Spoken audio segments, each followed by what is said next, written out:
गहरा राज्य, जिसे अंग्रेजी में डीप स्टेट कहा जाता है, एक ऐसा विचार है जिसमें यह माना जाता है कि किसी देश की सरकार की सार्वजनिक संरचनाओं से परे कुछ छिपे हुए शक्तिशाली समूह होते हैं जो राष्ट्रीय नीति, सरकार के फैसले और चुनावी प्रक्रिया को प्रभावित करते हैं।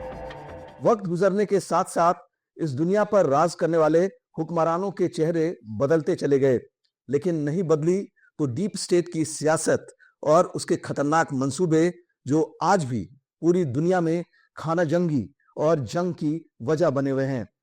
आखिर क्या है ये डीप स्टेट या गहरा राज्य? क्या ये सरकारों और उनकी राजनीति को नियंत्रित करता है? क्या इसका कोई असर भारत और बांग्लादेश की राजनीति पर भी है? आइए जानने की कोशिश करते हैं। यह समूह अक्सर सेना, खुफिया एजेंसियों और बड़े कारोबारी संगठनों का गठजोड़ होते हैं। माना जाता है कि अमेरिका का स्टेट डिपार्टमेंट डीप स्टेट के इशारे पर काम करता है। इसके अलावा ये भी कहा जाता है कि डीप स्टेट के इंटरेस्ट को सर्व करने के लिए स्टेट डिपार्टमेंट के अधिकारी, assistant secretary of state south and central Asia Donald लू, स्टेट डिपार्टमेंट के डिप्लोमेट विक्टोरिया न्यूलैंड, दुनिया के कई देशों में जहां के डीप स्टेट के मुताबिक सरकार नहीं है, वहां रिजीम चेंज ऑपरेशन के जरिए सत्ता परिवर्तन करते हैं। इनके जो एजेंडा होते हैं, जो काम करने का तरीका है, ये वो काम करते हैं जो कि कोई भी देश या ओपन स्टेट खुलकर अपने देश में या इंटरनेशनल एरेना में वो काम ना कर सके। वो काम ये करते हैं based on ideology, based on a purpose to promote the interest of the country itself, may be interest of the sub groups which are there inside. USA की जो डीप स्टेट है वो फार्मास्यूटिकल इंडस्ट्री, आपके military industrial complex, petro industry, financial sector, इनके interest को promote करती है within country and outside the country, so that US multinational companies can operate across the globe, exploit the resources and make maximum profit. George Soros जैसे दूसरे कारोबारी और उसका बेटा एलेक्स सोरोस भी डीप स्टेट का हिस्सा है। सोरोस अपने एनजीओ ओपन सोसाइटी फाउंडेशन और दूसरे एनजीओ के जरिए भी ऑपरेट करता है। इसके अलावा deep state national endowment for democracy और दूसरे एनजीओ के जरिए पूरी दुनिया में अपना एजेंडा चलाता है। डीप स्टेट की ताकत का अंदाजा इस बात से भी लगाया जा सकता है कि हाल ही में फेसबुक के ओनर मार्क जुकरबर्ग ने यह माना था कि वो डीप स्टेट के लिए काम करते हैं। राजनीतिक विश्लेषकों का मानना है कि बांग्लादेश की शेख हसीना सरकार को गिराने में भी डीप स्टेट ने एक अहम भूमिका निभाई थी।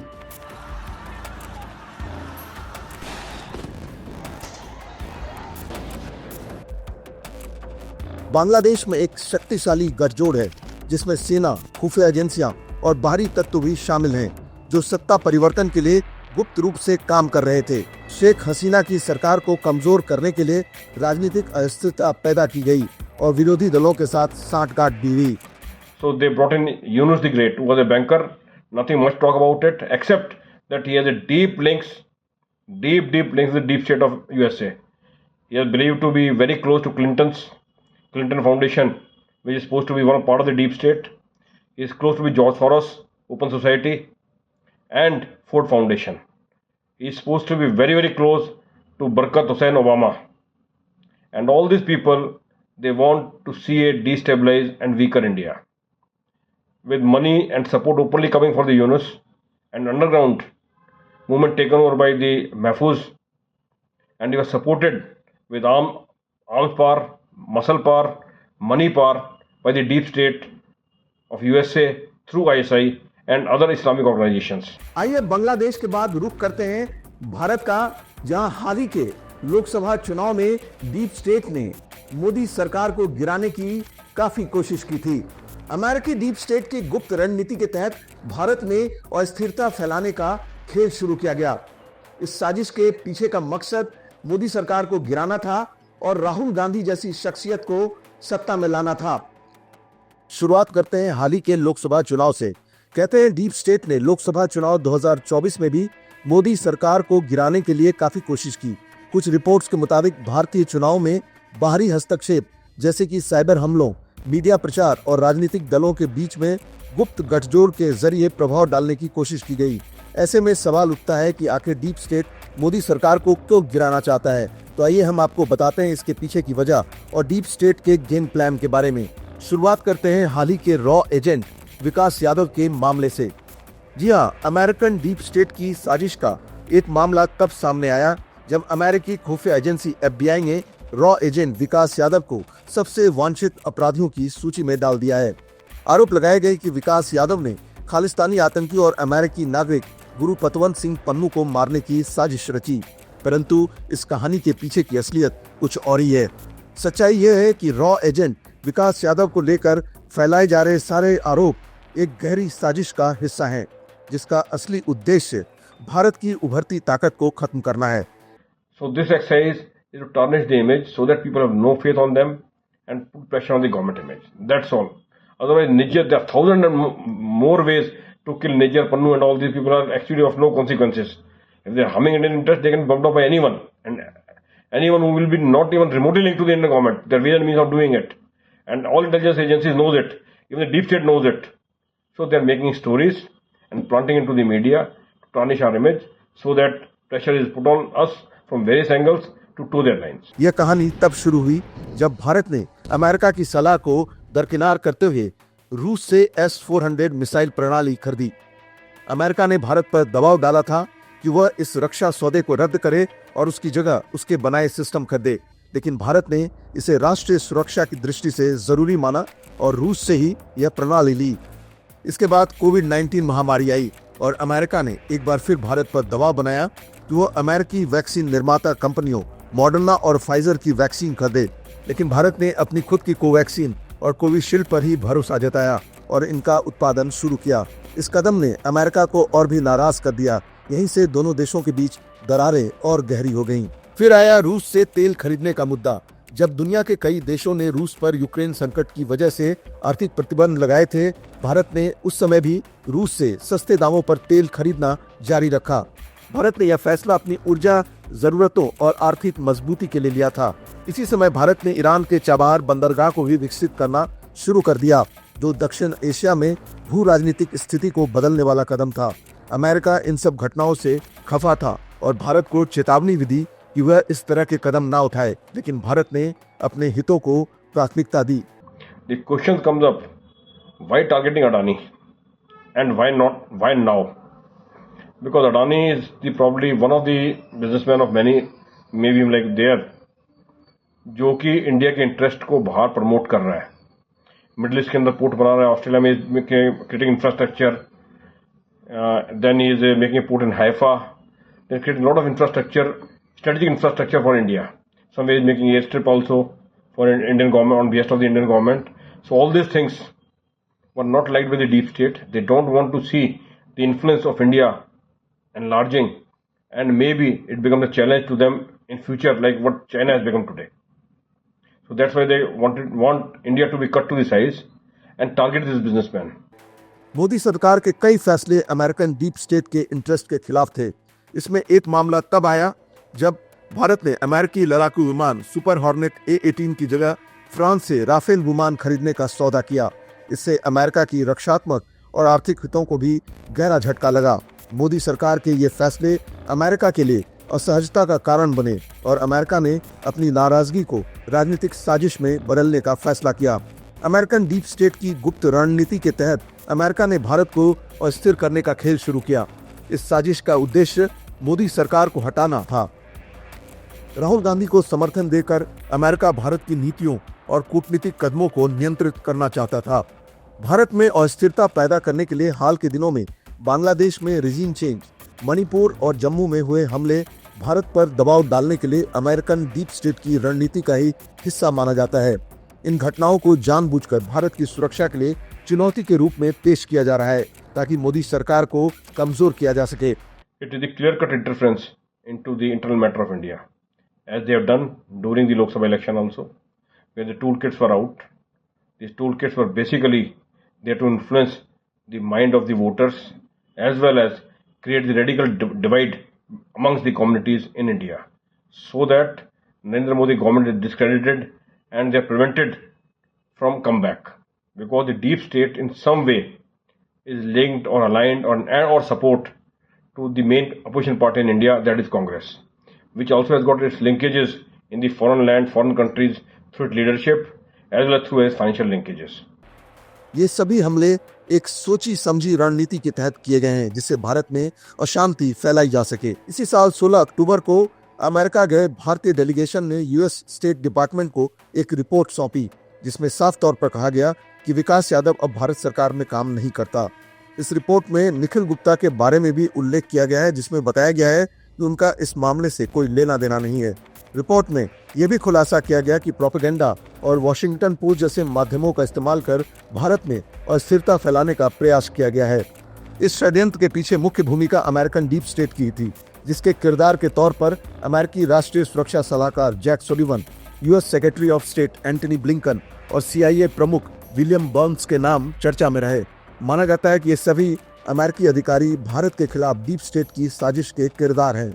इनका मकसद भारत को संदेश देना है कि हमारे मुताबिक चलो वरना हम कभी भी अपनी ताकत के जरिए भारत के आंतरिक मामलों में हस्तक्षेप कर तुम्हें परेशान कर सकते हैं, यहाँ तक कि सरकार भी गिरा सकते हैं। कहते हैं कि विवेक रामास्वामी, तुलसी गब्बर्ड, डोनाल्ड ट्रंप और चंद और लोगों को छोड़कर पूरा अमेरिका का राजनीतिक अमला डीप स्टेट का मोहरा है।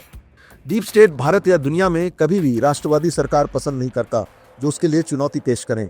अमेरिकन डीप स्टेट ने अमेरिका की डेमोक्रेट सरकार के जरिए भारत की बढ़ती ताकत और कूटनीतिक स्वतंत्रता को रोकने की भरसक कोशिश की है, चाहे वह S-400 मिसाइल प्रणाली की खरीद हो, भारत द्वारा खुद के कोविड वैक्सीन को डेवलप करने का मामला हो, रूस से तेल की खरीद हो या फिर चाबहार बंदरगाह का विकास करने की बात। डीप स्टेट के मोहरे के तौर पर अमेरिका की डेमोक्रेट सरकार ने हर कदम पर भारत को रोकने की कोशिश की है। हालांकि जनवरी 2025 में डोनाल्ड ट्रंप के सत्ता पर काबू होने के बाद भारत के खिलाफ डीप स्टेट की साजिश पर विराम लगने की उम्मीद है। वजह साफ है, इसी डीप स्टेट ने ट्रंप को भी काफी परेशान किया था। ट्रंप ने दूसरी बार प्रेसिडेंट चुने जाने से पहले कहा था कि या तो वो डीप स्टेट को डिस्ट्रॉय कर देंगे या फिर डीप स्टेट उन्हें। आखिर गहरे राज्य के इतने ताकतवर और मजबूत होने के पीछे की वजह क्या है?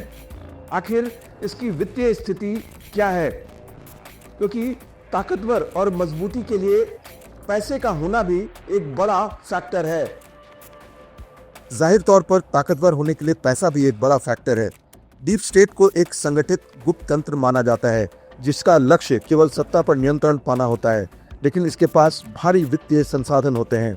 हालांकि इसका वास्तविक मूल्य तय करना मुश्किल है क्योंकि यह एक गुप्त नेटवर्क है, लेकिन विशेषज्ञों का मानना है कि इसके वित्तीय संसाधन कई ट्रिलियन डॉलर तक हो सकते हैं। माना जाता है कि डीप स्टेट की नेटवर्थ 500 ट्रिलियन डॉलर्स की है।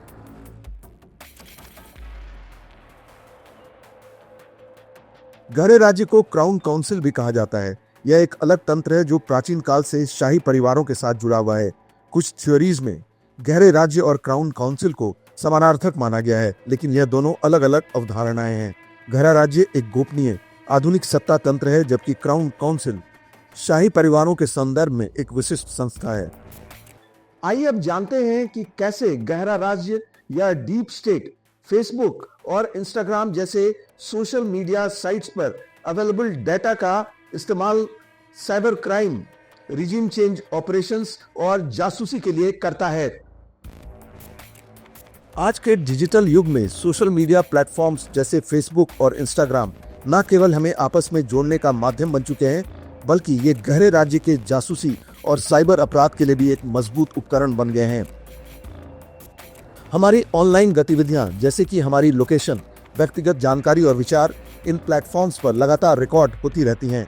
क्या आप जानते हैं कि ये डेटा सिर्फ कंपनियों के लिए ही नहीं बल्कि सरकारी एजेंसियों और गहरे राज्य के लिए भी एक खजाना बन सकता है। फेसबुक और इंस्टाग्राम पर हम जो भी पोस्ट करते हैं, जो लाइक करते हैं या जिसे हम फॉलो करते हैं, उस डेटा का इस्तेमाल गहरे राज्य द्वारा हमारी मानसिकता और गतिविधियों को ट्रैक करने के लिए किया जा सकता है। यह डेटा हमारी ऑनलाइन आदतों, रुझानों और विचारों का एक विस्तृत नक्शा तैयार करता है। इस नक्शे का उपयोग सरकारें या गहरे राज्य की संस्थाएं हमारी गतिविधियों पर निगरानी रखने, खुफिया जानकारी एकत्र करने और यहाँ तक कि हमें प्रभावित करने के लिए कर सकती हैं। And the 24/7 data being churned out, generated on the social media site by 140 crore Indians, 1.4 billion Indians, and the data access and in every way it is available to the people of the USA and through them as a corollary to the deep state. वो data किस काम में इस्तेमाल हो सकता है?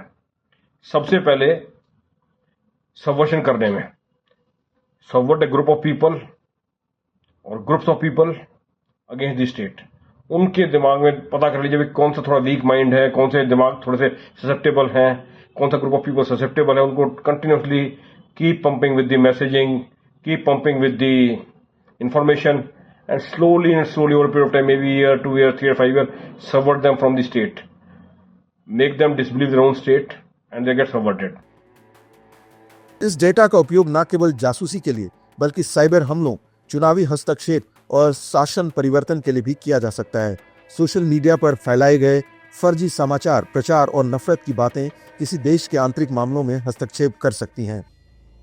जब गहरे राज्य के पास व्यक्तिगत और सामूहिक डेटा होता है तो वह इसे साइबर हमले करने, फर्जी खबरें फैलाने और यहाँ तक कि राजनीतिक और स्थिरता पैदा करने के लिए भी इस्तेमाल कर सकता है। तो क्या फेसबुक और इंस्टाग्राम केवल मनोरंजन और सोशल इंटरैक्शन के लिए ही हैं, या इनका उपयोग गहरे राज्य द्वारा जासूसी और शासन परिवर्तन के लिए भी किया जा सकता है? हमारी जानकारी का संग्रह अनजाने में हमें एक ऐसे जाल में फंसाता है जिसका असर केवल हमारी व्यक्तिगत जिंदगी में ही नहीं बल्कि पूरी दुनिया पर पड़ सकता है। अगर सोशल मीडिया पर हम मौजूद हैं तो हमें अपनी सुरक्षा और गोपनीयता का ख्याल रखना ही होगा। जितना अधिक हम ऑनलाइन होते हैं उतना ही अधिक हमारी जानकारी किसी दूसरे के लिए वेपन यानी हथियार का काम कर सकती है। तो ये था हमारा आज का खास कार्यक्रम। उम्मीद है आपको हमारे ये प्रोग्राम अच्छा लगा होगा। मिलते हैं एक ब्रेक के बाद।